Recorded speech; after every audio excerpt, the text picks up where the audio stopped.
മാലിദ്വീപിൽ നിന്ന് സൈന്യത്തെ പൂർണ്ണമായി പിൻവലിച്ച ഇന്ത്യ. രാജ്യത്തെ മുഴുവൻ ഇന്ത്യൻ സൈനികരെയും ഇന്ത്യ പിൻവലിച്ചതായി മാലദ്വീപ് സർക്കാർ തന്നെയാണ് പ്രഖ്യാപിച്ചത്. മുയ്സു പ്രസിഡന്റ് പദത്തിൽ ഏറിയതിന് പിന്നാലെ തന്നെ തന്റെ ഇന്ത്യ വിരുദ്ധ നിലപാട് വ്യക്തമാക്കുകയും ചൈനയോട് അടുക്കാനുള്ള താൽപര്യം പ്രകടമാക്കുകയും ചെയ്തിട്ടുള്ളതാണ്. ഇന്ത്യൻ സൈന്യത്തെ രാജ്യത്ത് നിന്ന് പിൻവലിക്കുമെന്നായിരുന്നു മുയ്സു തിരഞ്ഞെടുപ്പിൽ മുന്നോട്ട് വെച്ച വാഗ്ദാനം. മുഴുവൻ സൈനികരെയും പിൻവലിക്കുന്നതിനുള്ള അവസാന ദിവസമായ മെയ് 10 മുൻപ് തന്നെ മുഴുവൻ ഇന്ത്യൻ സൈനികരെയും മാലിദ്വീപിൽ നിന്നും പിൻവലിക്കാനുള്ള ധാരണയിൽ ഇരു രാജ്യങ്ങളും നേരത്തെ എത്തിയിരുന്നു. ഇന്ത്യ മാലിക്ക് നൽകിയ 2 ഹെലികോപ്റ്ററുകളും ഡോർണിയൻ വിമാനങ്ങളും പ്രവർത്തിപ്പിക്കുന്നതിനായിട്ടായിരുന്നു ഇന്ത്യൻ സൈനികർ മാലിദ്വീപിൽ തങ്ങിയിരുന്നത്. രാജ്യത്തെ മുഴുവൻ ഇന്ത്യൻ സൈനികരെയും മടക്കി അയക്കുമെന്ന് കഴിഞ്ഞ വർഷത്തെ തിരഞ്ഞെടുപ്പ് പ്രചാരണ വേളയിൽ മാലദ്വീപ് പ്രസിഡന്റ് മുഹമ്മദ് മുയ്സു പ്രഖ്യാപിച്ചിരുന്നു. മാലദ്വീപ് വിദേശകാര്യമന്ത്രി മൂസ സമീറിന്റെ ഇന്ത്യ സന്ദർശനത്തോട് അനുബന്ധിച്ചാണ് സൈനികരെ ഇന്ത്യ പൂർണ്ണമായും പിൻവലിച്ചിരിക്കുന്നത്. സമീർ വ്യാഴാഴ്ച വിദേശകാര്യമന്ത്രി ജയശങ്കറുമായി കൂടിക്കാഴ്ച നടത്തിയിരുന്നു. ഔദ്യോഗിക കണക്കുകൾ പ്രകാരം 89ഓളം ഇന്ത്യൻ സൈനികർ രാജ്യത്തുള്ളതായി മാലദ്വീപ് സർക്കാർ വെളിപ്പെടുത്തിയിരുന്നു. ഇവരിൽ 51ഓളം പേർ തിങ്കളാഴ്ച ഇന്ത്യയിലേക്ക് മടങ്ങിയിരുന്നു.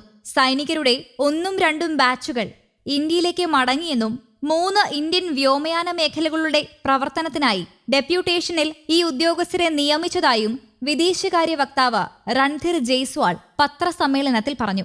മുഴുവൻ ഇന്ത്യൻ സൈനികരെയും പിൻവലിക്കണമെന്ന മൊയ്സുവിന്റെ നിർബന്ധം ഇരു രാജ്യങ്ങളും തമ്മിലുള്ള ബന്ധത്തെ സമ്മർദ്ദത്തിലാക്കിയിരുന്നു.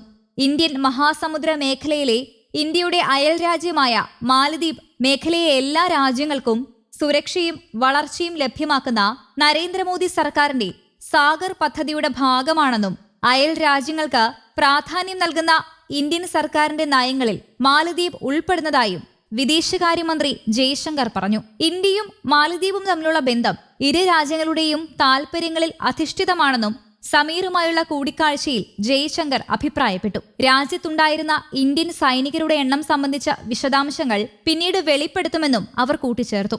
ചൈന അനുകൂല നിലപാട് വ്യക്തമാക്കിയ മുയ്സു മാലദ്വീപിൽ വിന്യസിച്ച 90 ഇന്ത്യൻ സൈനികരെയും സ്വദേശത്തേക്ക് തിരിച്ചയക്കുമെന്ന് കഴിഞ്ഞ വർഷം പ്രസിഡന്റ് തെരഞ്ഞെടുപ്പ് പ്രചാരണ വേളയിൽ തന്നെ പ്രഖ്യാപിച്ചിരുന്നു.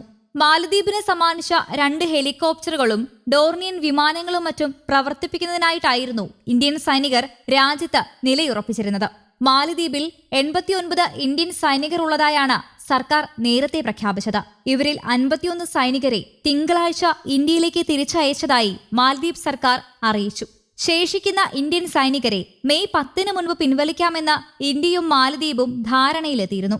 മാലദ്വീപ് വിദേശകാര്യമന്ത്രി മൂസ സമീർ കഴിഞ്ഞ ദിവസം ഇന്ത്യ സന്ദർശിച്ചപ്പോഴാണ് ധാരണയിൽ ഒപ്പുവെച്ചത്. വ്യാഴാഴ്ച വിദേശകാര്യമന്ത്രി എസ് ജയശങ്കറുമായി കൂടിക്കാഴ്ച നടത്തിയ മൂസ സമീർ ഉഭയകക്ഷി ബന്ധങ്ങളെക്കുറിച്ചും പ്രാദേശിക സുരക്ഷാ പ്രശ്നങ്ങളെക്കുറിച്ചും ചർച്ച ചെയ്തു. News desk Kerala Kaumudi.